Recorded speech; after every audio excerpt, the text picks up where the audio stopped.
Showbiz में काम करने का शौक। गरीब लड़की जिसके घर में फाके थे, दरिंदों के हत्थे चढ़ गई। 21 साला शुमाइला को पहले अगवा किया, फिर 3 दिन तक ज्यादती का निशाना बनाते रहे और बाद में ब्लैकमेल करने के लिए लड़की की नाजेबा वीडियोस भी बनाई गई। लड़की को भूख प्यास में किस हालत में रखा, किस तरीके से अगवा किया, ये सारा मामला जानते हैं इस वीडियो में। बिस्मिल्लाहिर्रहमानिर्रहीम। आप देख रहे हैं पाकिस्तान टुडे। मैं हूं आपका मेज़बान अनीब ज़हीर। मेरे साथ एक गरीब घराने की लड़की मौजूद है जिसका नाम है शुमाइला। इसको एक्टिंग का शौक़ होता है और एक्टिंग के शौक़ का नतीजा ये निकलता है कि एक शख्स से जो कि पाकिस्तान का बहुत बड़ा ड्रामा प्रोड्यूसर है, इनके मुताबिक इनका कहना ये है कि जो सखी सरवर हैं उन्होंने और कुछ लोग थे सखी सरवर के साथ, उन्होंने इनको ज़्यादती का निशाना बनाया है। उसके बाद एक नामालूम जगह पर फेंक दिया जाता है। ये सारा मामला है क्या, किस तरह ये शेखुपुरा से निकल के लाहौर आती हैं, किस तरह इनका उस शख्स से रब्ता होता है और उसके बाद जो 6 से 7 दिन जो उनको जिनसी ज़्यादती का निशाना बनाया जाता है, वो सारा मामला है क्या, वो इन्हीं की ज़बानी जानते हैं। अस्सलाम वालेकुम। अच्छा शुमाइला, आप कब निकली शेखुपुरा से, किस तरीके से आपका रब्ता हुआ, कौन शख्स था और क्या मामला सारा? जी सखी सरवर नाम का एक बंदा था और मेरी एक दोस्त थी। मैंने उसको मतलब मेरे घर के हालात वगैरह कुछ सही नहीं थे। मेरे पापा की भी तबीयत काफ़ी ख़राब वगैरह रहती है, बेड रेस्ट पे हैं वो। और भाई वगैरह भी मतलब अलहदा होते हैं, हमारे साथ नहीं होते हैं वो।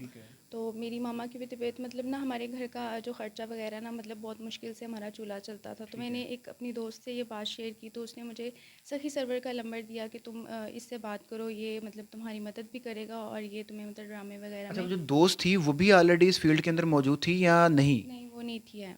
ठीक है, तो आपने जानने की कोशिश की कि उसके पास वो नंबर किस तरीके से आया? जी, मैंने अभी जब ये सारा कुछ मेरे साथ हुआ तो मैंने उस लड़की से रब्ता किया, लेकिन उसका नंबर वगैरह हर चीज़ अभी ऑफ जा रही ठीक है। है, वो भी साथ मुलव्विस है, आप कहना यही चाह रही हैं? जी। ठीक है, उसके बाद क्या हुआ? उसके बाद उसने मुझे नंबर दिया सखी सर्वर का। मैंने उससे 2-3 दफ़ा बातचीत की काम के हवाले से। पहले उसने मेरे साथ बहुत मतलब अच्छे तरीके से वो मेरे साथ चला, उसने बात वगैरह की, पहले मुझसे सारा कुछ जाना वगैरह ये वो। उसके बाद उसने मुझे लाहौर बुलाया, कहता तुम लाहौर आ जाओ यहाँ पे। मैंने कहा मेरे लिए वहाँ पे मतलब रहने के लिए कोई घर वगैरह कुछ नहीं है, लेकिन फिर भी मैं यहाँ पे किसी के घर में काम कर रही थी तो मैं उनके पास आ गई। वहाँ से फिर मेरी यहाँ पे बहन भी रहती हैं लाहौर में। ठीक है। मैं और मेरी बहन हम लोग ना एक दिन जा रहे थे चुंग बाज़ार शॉपिंग के लिए। तो रास्ते में इसका मुझे फ़ोन आता है। सखी सर्वर मुझे कहता है कि 5-10 मिनट के लिए हमने आपसे बात करनी है, काम आया है काम के हवाले से। तो मैं बड़ी खुश हुई कि चलो शुक्र है कोई ना कोई तो काम निकला है, तो थोड़े पैसे वगैरह आ जाएंगे। तो मैंने कहा कि ठीक है, हम चुंग बाज़ार में अभी पहुँचे हैं, तो तुम मेन पे आ जाओ, वहीं पे बात वगैरह कर लेंगे, क्योंकि आपने काम के हवाले से 5-10 मिनट के लिए बात करनी, खड़ी होकर वहीं पे कर लेंगे। कि वहाँ पे आया मेन पे, हमारी बातचीत हुई। दोबारा इसने मुझे फ़ोन किया, मैं बाहर क्या मौजूद थी। बात हुई? इसने मुझे यही कहा ना, मैं पहुँच गया हूँ, आप ओके, ओके, बाहर ठीक आ है, जाओ। ठीक है। तो मैंने अपनी बहन को बोला कि तुम यहीं पे रुको, मैं बाहर से कोई चीज़ लेके आती हूँ, कि मैंने अपनी बहन को इस मतलब काम वगैरह का कुछ भी नहीं पता था। ठीक है। तो मैं बाहर मेन पे आई और सखी सरवर ये अपनी गाड़ी में फ्रंट पे कलीम शाह और सखी सरवर ये दोनों बैठे हुए थे। पीछे भी 2 लोग थे और लेकिन गाड़ी के शीशे ब्लैक थे, इसलिए मेरी नज़र नहीं पड़ी पीछे। इन्होंने मुझे कहा कि गाड़ी में बैठ जाओ, क्योंकि ऐसे बुरा लगता है बाहर खड़ी हो कि आप हमसे बात कर रही हो। मैं गाड़ी में बैठी हूँ और फिर इन्होंने ना मतलब गाड़ी एकदम से लॉक कर दी और इन्होंने ड्राइव करनी शुरू कर दी। 3-4 घंटे मतलब इन्होंने रात अंधेरा होने की इन्होंने वेट किया और वहीं पे लेके घूमते रहे। मैंने मतलब काफ़ी चीखे वगैरह मतलब इनको रोकने की कोशिश की कि मेरी कितने लोग थे? 4 लोग थे गाड़ी ओके, में उस ठीक टाइम। है।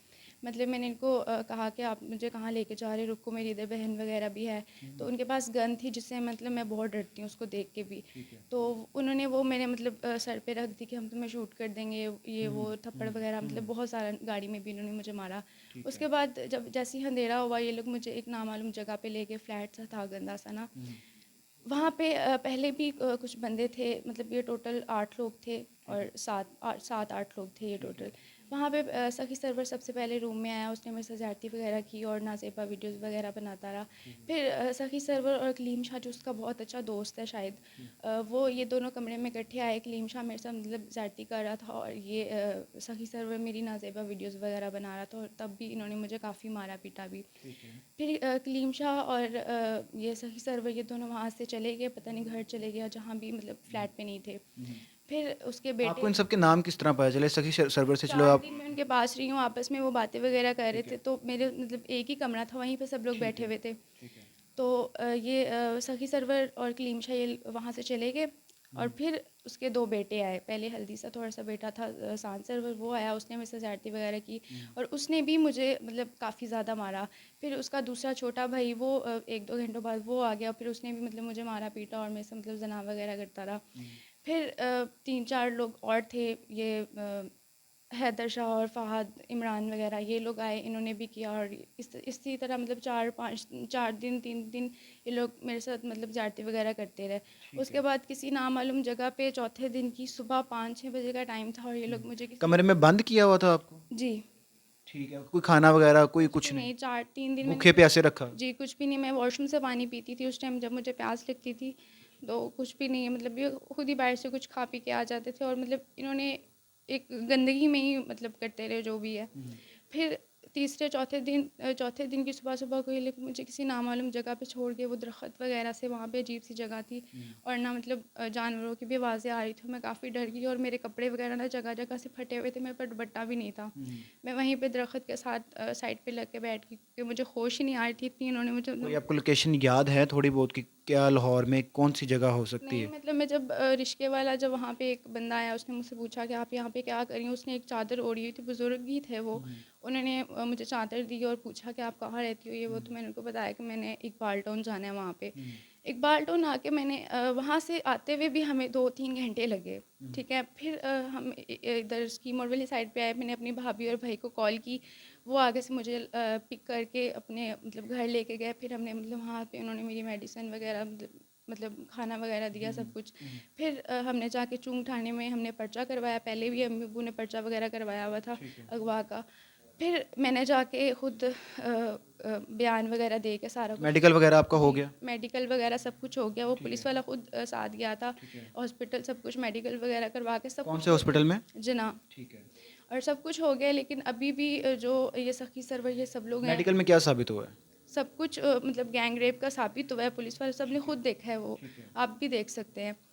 तो अभी सखी सरवर और ये सब लोग मेरी फैमिली को मतलब धमका रहे हैं कि हम तुम्हारी भाभियों को, भांजी को, तुम सब लोग को मतलब मार देंगे, उठवा लेंगे, इतने दिन हो गए तुम लोग हमारा कुछ नहीं कर सके।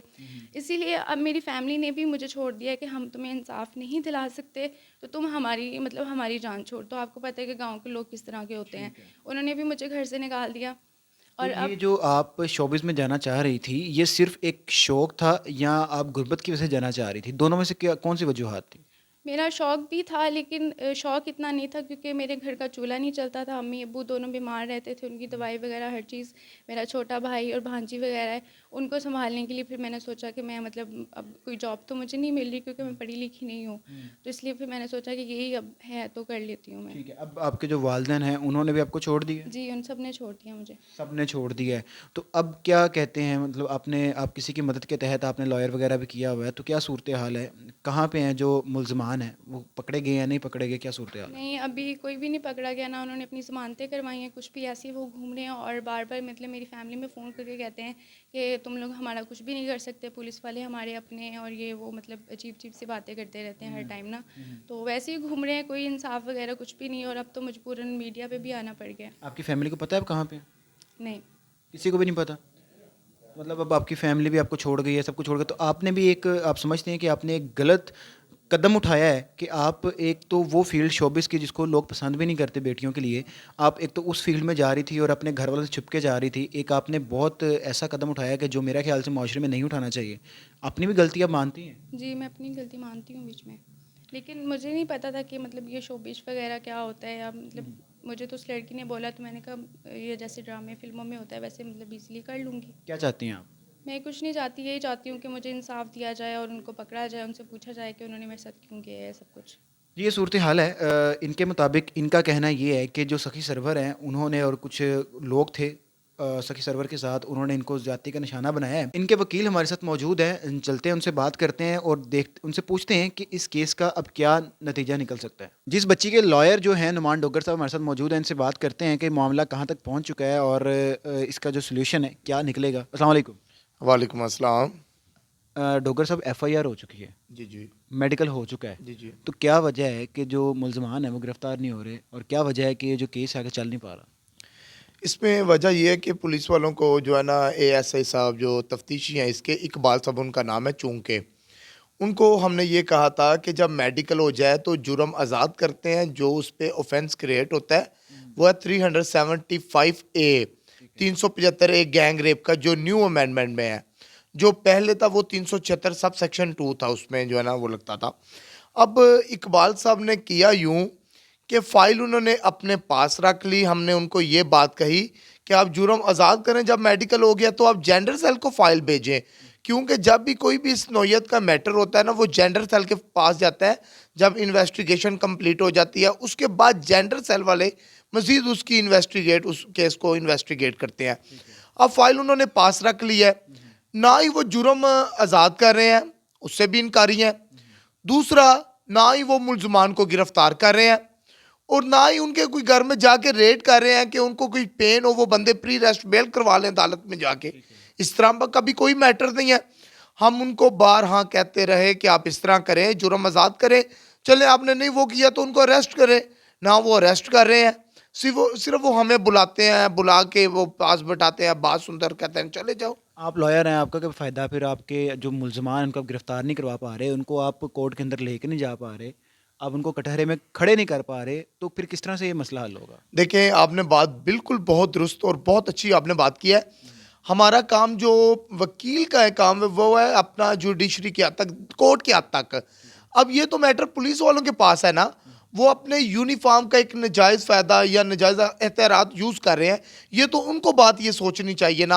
हाँ, अलबत्ता मैटर कोर्ट में, अब हमने जो एक एप्लीकेशन दे के उस पर हमने 22 से 22 भी की है, जज साहब के आगे हमने रिक्वेस्ट की है कि हजूर इनके खिलाफ या तो कोई कानूनी कार्रवाई की जाए या इनको कोई डायरेक्शन की जाए कि उनको अरेस्ट करें, जुर्म आज़ाद करें। अब हम उस पहलू की तरफ भी हुई हैं, पहले तो हम पुलिस को देखते रहे हैं ना। ऐसे नौयत के पहले भी केसेस आते रहे हैं सामने? जी बिल्कुल आते रहे हैं, लेकिन ये फर्स्ट केस है कि जिसमें देखा जा सकता है कि जुर्म आज़ाद नहीं हुआ। एक तो ये बात, और दूसरा ये है, हालांकि मेडिकल आ गया, जब मेडिकल आ गया तो जुर्म आज़ाद होना चाहिए। और दूसरी बात ये है कि फर्स्ट केस इस तरह से है कि अभी तक इनको गिरफ्तार नहीं किया। मुलजम जो है ना, मुलजमान वो सोसाइटी में सरेआम घूम फिर रहे हैं, उनको कोई प्रेशर ही नहीं है, कोई बात ही नहीं है। अगर ये केस इस तरह ही खत्म, जुर्म आज़ाद किया जाता या फिर उनको अरेस्ट किया जाता, तो आज ये मैटर मीडिया तक ना पहुंचता। ये क्यों पहुंचा है? क्योंकि कुछ भी इसके बारे में कुछ किया ही नहीं है पुलिस अफसरों ने। मेरे वो पुलिस अफसर मेरे लिए काइंडली बहुत रिस्पेक्टेबल है, लेकिन उनको इस पे रोशनी तो डालनी चाहिए कि गरीब घर की बच्ची है, उसको इंसाफ मिलना चाहिए ना उसके साथ जो जुल्म ज्यादती हुई है। जी, वकील साहब हमारे साथ मौजूद थे। इनका भी यही कहना है कि जो केस की प्रोसीडिंग्स है वो नहीं हो पा रही, तो हमारा सिर्फ एक मुतालबा है, इस केस की प्रोसीडिंग्स हों और जो भी इसका हल निकलता है वो हल निकाला जाए कानून के मुताबिक। इसी के साथ मुझे दीजिए इजाज़त। अल्लाह हाफ़िज़।